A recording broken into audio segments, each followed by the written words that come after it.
Fala, povo de Deus, a paz do Senhor, aqui com você, Jader Bernardes, com mais um Centralcast, não é isso aí, Fernanda? É isso aí. Ei, meu povo, Fernanda Corsan aqui com vocês. Um prazer enorme vocês aí do outro lado, sempre prestigiando o nosso trabalho. E hoje, conta pro pessoal, Jader. Hoje, em primeiro lugar, se inscreve no canal. Isso aí, dá gente. Um like, compartilha, aperta o sininho aí, porque aí toda vez que a gente lançar um vídeo, você vai receber a notificação aí.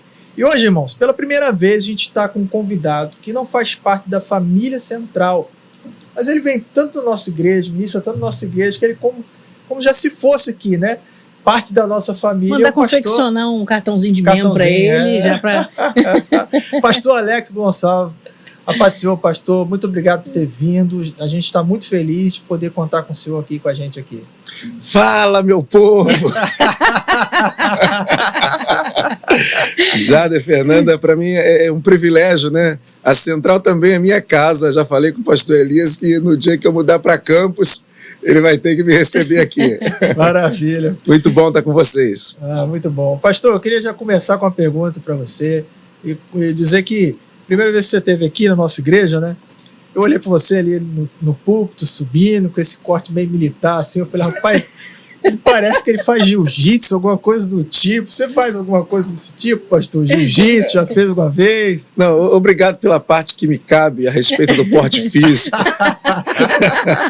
da beleza. Mas é boa pergunta. Tem muitos anos, né? Eu já pratiquei esporte, já fiz karatê. Mas isso aí é em off, né? Nem todo mundo entende. Pastor, a gente queria saber um pouquinho da sua infância, se o senhor nasceu em berço evangélico, seus pais eram evangélicos, conta um pouquinho pra gente. A gente precisaria de muito tempo aqui, Fernanda, para falar até pouco disso, demoraria muito tempo. Eu sou o primeiro crente lá de casa, né? Papai, ele levou uma vida até muito complicada, que seria um livro para me escrever também. Mamãe hoje serve a Deus, mas foi através de mim. Enfim, a minha casa ninguém conhecia Cristo. Eu fui o primeiro crente ali. Na verdade, quem me evangelizou foi uma namorada que eu tive, que se ela assistir esse podcast aí, é minha esposa hoje. Que maravilha. Me levou para a igreja, me apresentou a Cristo e estou aqui até hoje. Foi condição para namorar? Então, vem para a igreja. Não, até que não. Na época eu tinha 20 anos, né? Não tem muito tempo. Eu tinha 20 anos e aquela coisa da juventude, né? E eu não estava muito certo com ela na época, e ela disse, você tem que acertar tuas contas comigo, e a condição da gente acertar nossas contas é você ir para o culto comigo. Eu falei, culto? E eu não tinha pisado em uma igreja, não sabia o que era um culto evangélico, né? Uhum. Aí cheguei ali muito durão, aí eu lembro que eu posso até gastar um pouquinho de tempo aqui, cheguei ali aqueles irmãos, penso no evangelho de 22 anos atrás, né? O irmão porteiro na porta da igreja. Quando eu cheguei, ele, paz do Senhor! Eu já tomei um susto, ele me abraçou, seja bem-vindo. Eu falei, que ambiente diferente, né? E aí, fora daquele contexto, ficava muito assustado. E fui a primeira, gostei, né? Por mais que não entendia nada que estava acontecendo. Uhum. E fui a segunda. E ela falou que eu não podia faltar ao culto porque estava numa campanha. Ela falou, se tu quebrar a campanha, sim, você está perdido. Eu fui a terceira vez na igreja naquela campanha, pensando, é o final da campanha agora, não precisa voltar semana que vem não, né? E ela disse, não, é o final. E eu fui, e tinha um camarada pregando, assim, acho que quando o Espírito de Deus quer fazer, ele faz mesmo, né? Ele está no nosso encalço ali, ele tem como nos atrair, gente que não entende. E quando aquele camarada começou a pregar, eu falo diante de Deus, eu não conseguia muito entender o que ele estava pregando, mas fazia sentido para mim. Uhum. Tanto que quando ele foi terminando a palavra que eu não entendi, eu comecei a chorar. Eu falei, meu Deus, por que eu tô chorando? E ele disse assim... Na frente da minha namorada? Não. E o pessoal começou a me olhar, porque tipo assim, a igreja não era tão grande e eu era o estranho ali, né? Uhum. E aí eu comecei a chorar. E ela olhava para mim e eu chorando. Eu falei, meu Deus, por que eu tô chorando? E ele começou a fazer o apelo, dizendo, você que ainda não aceitou a Jesus, vem aqui na frente. E para mim, eu acredito até que alguém que está nos assistindo aí, tem muita gente que pensa que tem Deus, né? Para qualquer um que você perguntar se você tem Deus, se você tem Jesus, ele vai falar, não, eu tenho. E para mim, eu já tinha Jesus. E ele disse, tu tem que aceitar Jesus. E eu peguei e eu falei assim comigo, se eu não te aceitei, eu fiz uma prova de Deus naquele dia, e eu gosto muito de contar isso porque isso marcou muito. Eu falei, se eu não te aceitei, o senhor manda alguém vir aqui falar que eu não te aceitei, porque eu acho que eu já te aceitei. Por mais que eu levava uma vida fora de contexto e não sabia nem quem era Cristo, mas para mim eu já tinha Deus. Você acredita, Fernanda, Jada, que saiu uma irmã que eu conheço ela até hoje, ela saiu lá do lugar dela e veio andando, eu estava sentado lá no cantinho, a igreja estava cheia de pessoas, por mais que fosse uma igreja pequena, ela veio, dá licença, e quando chegou perto de mim, ela disse assim, foi você que falou para Deus que era para mandar alguém aqui? Eita. Meu Deus. E aí que eu desabei de chorar mesmo. E ela disse, ele mandou eu aqui para te levar lá na frente com ele. Irmãos, eu fui fazendo, a minha esposa brinca comigo, aquele dia só escutava os teus berros na igreja. Eu já não fui chorando, eu fui berrando. Cheguei lá na frente, aceitei a Jesus, ela ficou olhando ver se era sério mesmo. E ela foi também, estava desviada, me levou para a igreja desviada, né? E aí ela pegou e aceitou Jesus também. E quando eu saí da igreja, eu falei, meu Deus, o que eu fiz? O que eu arrumei? Só que quando eu levantei no outro dia, mas parece não, né? O pessoal vai entender o que eu estou falando. Tinha saído uma carga, tinha saído um peso, uma alegria que estava dentro de mim, uma depressão que tentava me pegar de vez em quando. Eu estava com o interior preenchido. E aí eu morava sozinho, né? Ela ainda era minha namorada, eu morava sozinho. E veio algo na minha mente assim, agora você é crente. Uma convicção, né? Eu falei, eu sou crente. E aí comecei a espalhar para os meus amigos que eu era crente. Aí pronto, aí você já sabe como é que é, né? Tu não vai durar um verão. Deixa chegar a época do sol. Conversa. E aí veio o verão, inverno, primavera, outono, e já estamos aí há 22 verões que nós não se arrependemos de ter aceitado Jesus naquele dia. Glória a Deus. Daquele dia em diante, então, ficou firme? Não, daquele dia cada dia fica melhor o relacionamento com Cristo. E esse processo, pastor, da conversão até quando veio o ministério? Quando eu aceitei a Cristo, tinham as irmãs lá que tinham uma oração na casa delas, né? E assim, eu sempre digo que quando você precisa de ajuda, procure pessoas que têm um nível espiritual acima do seu. Né? Gente que pode transmitir alguma coisa para você. E eu ficava na casa daquelas irmãs, junto com a minha namorada, que se tornou minha noiva e hoje é minha esposa, né? Um beijão para ela aí, que ela vai assistir isso daí. E aí eu ficava ali, a gente inventava uma pizza, porque a batalha inicial, ela é muito grande. Né? A batalha inicial para você se desconectar de algumas prisões, de práticas, de coisas que você, na verdade, já nasce preso naquelas raízes. A batalha, o início, o diabo sabe que se você romper com o início, vai ser difícil dele te pegar depois. E aí eu comecei a frequentar ali, aí inventava um pastel, inventava uma pizza. A desculpa era pizza, mas depois da pizza tinha oração. E aí, com 3 meses de crente, eu estava com um fogo tão grande dentro de mim e numa daquelas orações fui batizado com o Espírito Santo. Eita, e aí virei, aí na boca de alguém eu fiquei fanático. Ai, meu Deus do céu. Não, gente, eu era daqueles crentes que saía de um culto, procurava uma vigília, saía da vigília para consagração. Da consagração procurava uma oração de tarde. Né? Enfim, eu acho que para mim, por exemplo, era necessário aquilo, né? A guerra era tão forte e 20 anos, né?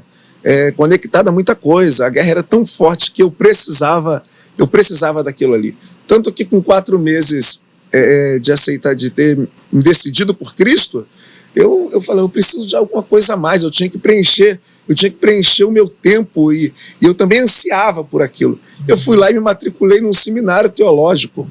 Nossa. E já comecei a estudar ali, aquilo ali que me fortaleceu e, enfim, esse seminário também é outra história que se contar aqui, eu acho até que me emociona. Porque foi uma guerra também, era pago e Deus sabe como tratar da gente. Eu não tinha dinheiro para pagar o seminário. Mas quando eu brinco lá na escola de liderança que eu leciono na terça-feira, eu digo, gente, eu dava calote no trem. Eu pulava o muro da rede ferroviária, pedia perdão a Deus. Mas se não fosse o calote, eu não ia para aula. E pior, uma vez eu estava indo para pular o muro, né? Vindo do seminário na volta, já à noite. Aí eu tô vendo um pastor que era aluno, hoje ele é pastor, né? E na época ele já era, acho que evangelista, era novo convertido. E aí ele tá vindo do meu lado e eu tô querendo disfarçar para poder pular um... E eu tô vendo que ele também tá querendo disfarçar de mim. Aí daqui a pouco eu parei, ele parou também. Eu peguei e falei, não repara não, mas eu vou ter que passar por aqui. Ele, não, eu tô esperando você ir embora porque eu também vou. Mas não tinha o dinheiro da coxinha. Quem dirá da mensalidade do seminário. Mas eu tinha um mentor ali naquele seminário, até um camarada da minha admiração. Foi alguém que Deus colocou na minha vida no início. Ele é vivo, né? Pastor Antônio Batalha. Ele me chamou e disse assim, Alex, se você desistir do seminário, daqui a alguns anos você é o Alex sem o seminário. E se você não desistir, mesmo com a tua dificuldade financeira, daqui a alguns anos você é o Alex com uma bagagem do seminário. E ele disse, fica aí. No dia que alguém cobrar a mensalidade na sala de aula, finge que não é com você. Ele era o diretor do seminário. E eu fiquei um ano inteiro assim, sem conseguir pagar. Né? Mas aí, no último ano, Deus já estava... acho que o tratamento tinha chegado ao final, o Senhor enviou provisão e eu acertei tudo. Glória a Deus. Que bem. Glória a Deus, é muita história, né, gente? São os anjos que Deus coloca na vida da gente, Verdade. né, pastor?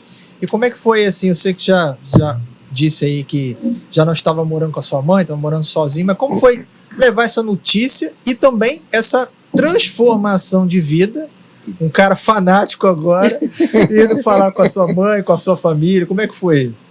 Então, para mamãe, assim, mesmo sem ser crente, ela deu glória a Deus, né? Porque acho que toda mãe, ela quer ver o filho num caminho de paz, né? Num caminho de retidão. E como eu já estava dando dores de cabeça, nada com desvio de conduta e tal, mas assim, o mundo acaba lhe atraindo para situações que se tornam perigosas. Alguém... Preocupante. Né, por exemplo, você está numa madrugada... Né? Naquele tempo, imagina nesse tempo, verdade. né? Você está numa madrugada na rua, você está numa roda de bebidas, enfim, você corre riscos que podem ser surpreendentes ali para você, e a mãe fica preocupada, né? Existem mães que podem estar ouvindo isso aí que de repente nem dorme, esperando o filho ou a filha voltar, mas se Deus tem um propósito na vida do teu filho aí, Amém. da tua filha, pode ter certeza que o próprio Deus prega o evangelho hoje dentro dos bares, né, nas baladas. E aí quando eu levei a notícia para minha mãe, eles bem religiosos, né, católicos roxos, disse, não, meu filho, que fica firme, não sai de lá não. E daí foi só crescimento mesmo, né, um processo que a gente vai enfrentando, dedicação, gente que Deus coloca, como a Fernanda disse, são anjos que Deus coloca ali para te ajudar no momento inicial. O início é difícil demais, gente. O início não é tão fácil, né? De acordo com o seu propósito também. Tem gente que o fim vai ser como o início, mas tem gente que o fim está esperando algo que Deus preparou, então o processo acaba sendo árduo. E sua mãe, quando ela se converteu, o senhor já era pastor?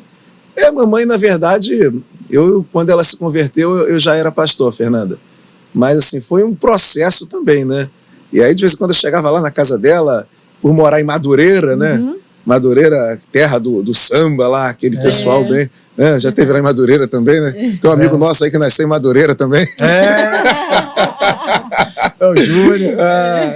E aí, ela estava sempre rodeada com pessoas ali e... Enfim, um uma vida, entre aspas, uma vida normal de quem ainda não conheceu a Cristo, tomando bebidas e tal. E quando eu chegava ali, ela tentava disfarçar, até para uma forma de respeito, né? Para não tentar enviar uma informação que ela não queria que eu recebesse, mas ela praticava aquela história, faz o que eu mando, só não faz o que eu faço. Mas aí acredito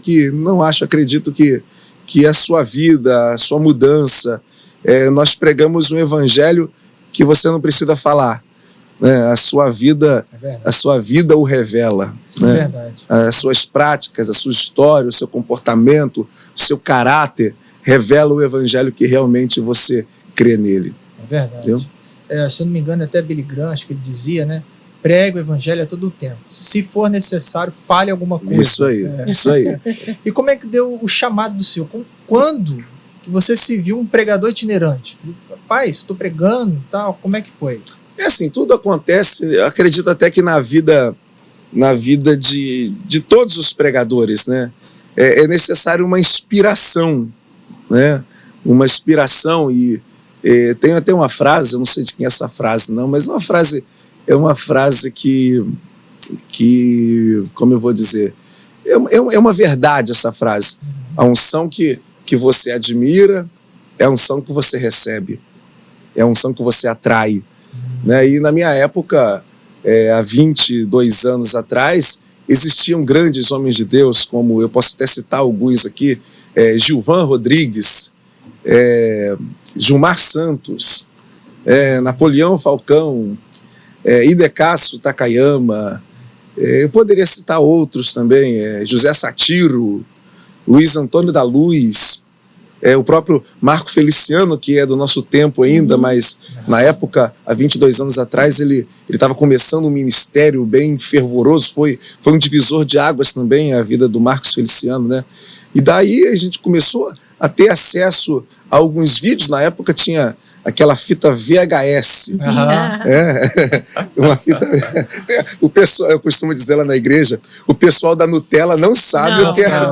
Não sabe o que é um 3 em 1. Não sabe o que é. Aquela fita, então, do gravador, lembra?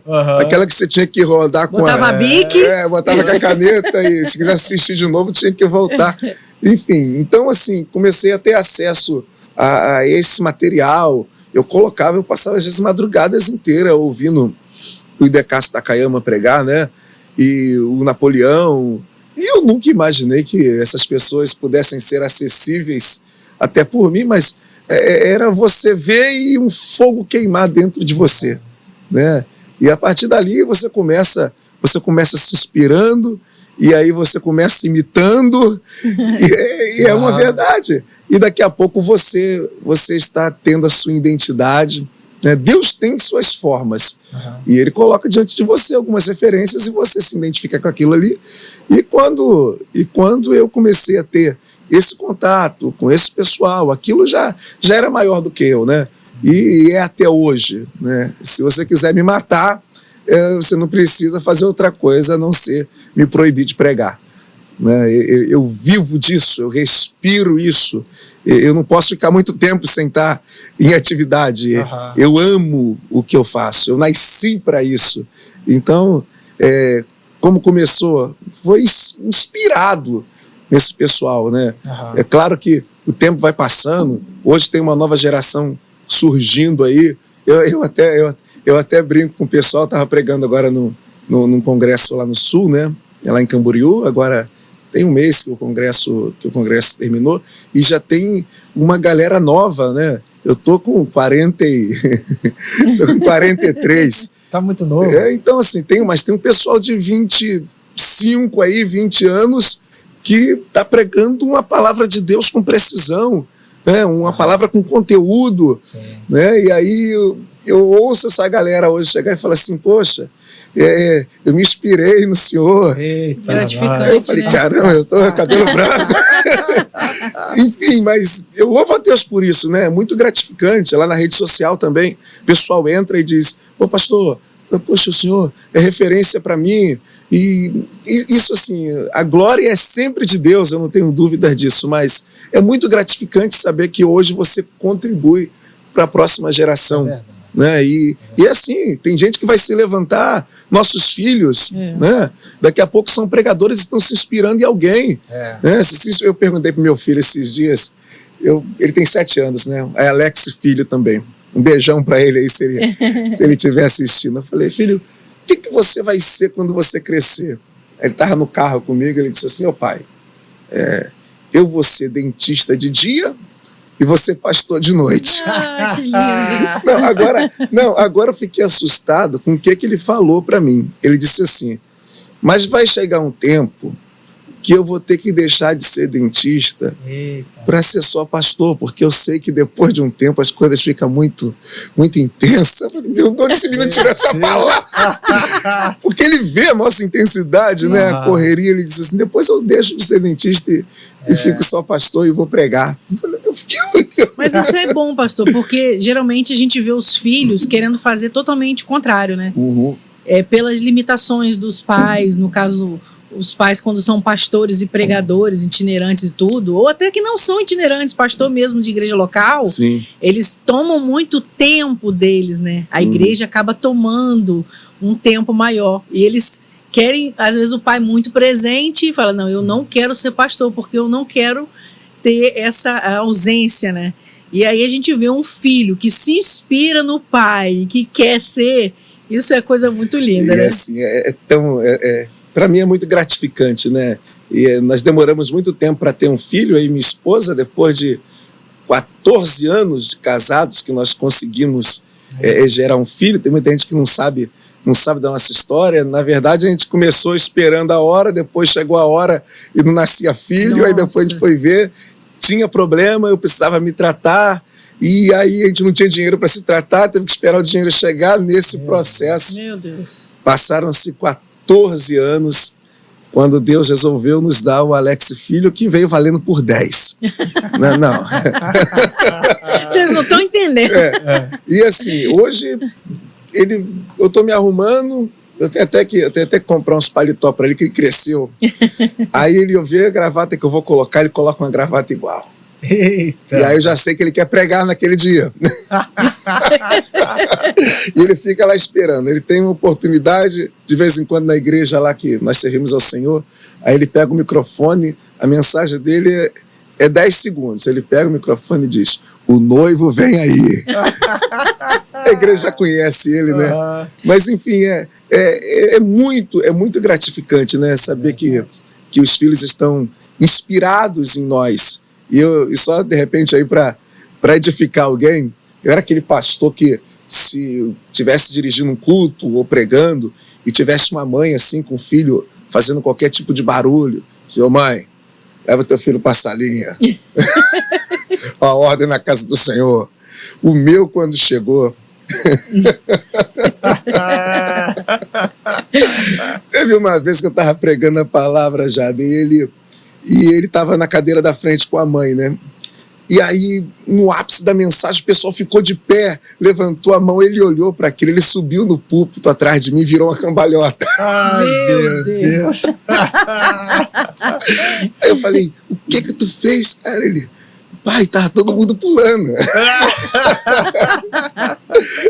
Então, assim, é muito gratificante, né?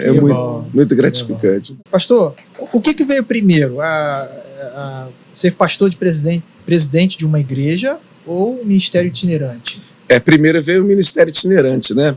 E, na verdade, no início da igreja, que completou agora 16 anos, a Assembleia de Deus, Ministério Aviva Internacional, e tem sua sede ali em Japeri. Hoje nós somos 4 igrejas, né? Em Seropédica, Tricampeão, que é divisa com Queimados, e agora Nova Iguaçu, e a sede ali em Japeri.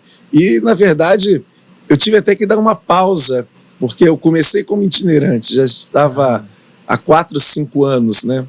E eu lembro que Deus até usou pessoas na época dizendo que eu tinha que parar para poder construir uma igreja. Na verdade, eu acho que Deus queria construir a igreja dentro de mim, né? Porque todo pregador que não desvalorizando aqueles que não são pastores, entenda, mas todo pregador que já pastoreou, já lidou com pessoas, já se envolveu com um problema de família. Eu acho que a palavra dele acaba ganhando uma responsabilidade maior, né, naquilo que ele vai falar, naquilo que ele vai transmitir. Entendimento. Isso aí, né? também, né? O que um pastor passa, né? Porque às vezes é o seguinte, o pregador ele vem na festa, né? E na festa tudo preparado, a festa é outro cenário, e ele vem, incendeia a igreja, porque o fogo do Espírito Santo está disponível para quem quer receber, né? E a palavra traz esse fogo, e ele incendeia a igreja, mas quem fica ali depois é o pastor, resolvendo os problemas, né? Como aquela passagem com aquele buraco no teto. Enfim, então quem já teve essa experiência de pastorear, de cuidar, de se envolver com um problema de gente, eu acredito que ele ganha uma experiência para poder falar de forma mais precisa, né? Bagagem, né? Isso aí. Agora, pastor, vou perguntar algo assim. Vamos lá. E o pessoal adora saber, a gente já conhece. Eles gostam muito de saber como, assim, perrengues que o senhor já passou com o seu ministério itinerante, coisas assim que foram engraçadas, né, que o senhor tem marcado ali, e também algo que veio assim direto ao seu coração, aquilo que foi uma experiência marcante na sua vida. Assim, é tanta história. Ontem ainda o pastor Elias perguntava assim, qual é o lugar do país aqui no Brasil mais longe que você já foi? Eu falei, pastor, eu não sei nem te explicar, porque eu já fui do Iapoque ao Chuí. Enfim, mas assim, é tanta história, né? Eu tenho que até tentar trazer uma aqui que de repente edifique alguém. Mas se tratando de ministério itinerante, Fernanda, como você disse, o pessoal não conhece os bastidores, né? Às vezes vê alguém ali pregando, enfim, aí termina o culto, alguém tira uma foto. É claro que a gente não está detido a isso, mas os bastidores é totalmente ao inverso do que se vê na internet, nos posts do Instagram. Os bastidores é totalmente inverso. Por exemplo, você sai do Rio de Janeiro, a minha rotina ainda hoje é essa. Você sai do Rio de Janeiro, na maioria das vezes, de casa 3 horas da manhã. Aí você chega no aeroporto para pegar um voo das 6. Às vezes você vai chegar no destino às 18 horas. Jesus. E aí você prega às 19 horas, você está na igreja para pregar lá para as 20, 30. Você pregou ali e saiu dali, terminou o culto, você vai jantar. Termina de jantar por volta de meia-noite, só que o voo é 6 horas da manhã e a distância do aeroporto às vezes é 300 quilômetros. Não, assim, eu já fiquei noites e mais noites sem saber o que é dormir. Isso acontece, dorme no avião, cochila, mas não é aquele sono que realmente te descansa. Então, na maioria das vezes, a minha rotina é chegar de tarde, sair de madrugada. E chega no outro destino também. Já de tarde é aquele banho, aquela oração que o pai às vezes tem que entender que não é. E você vai ali, prega e tem que chegar em casa e se refazer para continuar na outra semana. Então, assim, os bastidores são difíceis e eu peço ao Senhor, eu quero ir sempre no lugar que o Senhor quer que eu esteja. A minha oração é sempre essa. Eu não quero que um dia da minha agenda seja contra a tua vontade. Então o Senhor tem direito de fechar, o Senhor tem direito de me parar. Eu quero estar onde o Senhor quer que eu esteja. E às vezes eu sinto aquela paz para ir lá por exemplo, no Marajó, pregar a palavra de Deus. Se tiver alguém lá do Marajó ouvindo aí, né? Mas é difícil porque você desce ali em Belém, você vai pegar um barco, você vai andar numa lancha daquela durante 4, 5 horas, né? Igual já fui em Parintins também, uma igreja muito abençoada ali do pastor Glaucio, e não tinha voo para Parintins, desce ali no Pará e pega uma lancha daquela voadora e 9 horas dentro de um rio, Jesus, passando do lado dos jacarés. Meu Deus. Enfim, então assim, não é tão fácil pra galera que tá querendo, não é tão fácil. O pessoal às vezes olha e fala, não é nada disso, olha lá o glamour, né? Não tem, né? E a maioria do pessoal que... Eu não chamo de itinerante, não, sabe, Fernando? Eu chamo de evangelista. Até porque eu tenho itinerário. É brincadeira, gente. Mas, assim, a maioria... a roupa tá amassada por dentro e ninguém sabe. Só passa essa parte aqui. É tudo assim, gente. Tá bonito nada. Tá todo amassado nas costas. O paletó deu uma... É mais ou menos assim. Ai, meu Deus. Pastor, a gente está caminhando para o final já, né? O pastor está aí nessa correria, né? Como ele está falando aí, essa correria, então ele precisa descansar. Mas eu queria que o senhor compartilhasse aí quais, às vezes, a pessoa nos assistindo, né? E o senhor falou da questão de se inspirar em pessoas. Até tem um cantor, Gerson Borges, uma canção dele diz: todo mundo se inspirou em alguém. Às vezes alguém se inspira em você, né? Se inspira no pastor Elias e tantas outras pessoas, e pessoas que têm esse ministério de viajar. Qual conselho que você daria para essa pessoa que quer se lançar, sente que tem esse chamado, né, de ser um pastor itinerante, uma pessoa que quer sair por aí pregar o evangelho, porque isso arde no coração dele? Qual conselho você daria? Eu vou dar esse conselho até com facilidade, né? Vamos lá.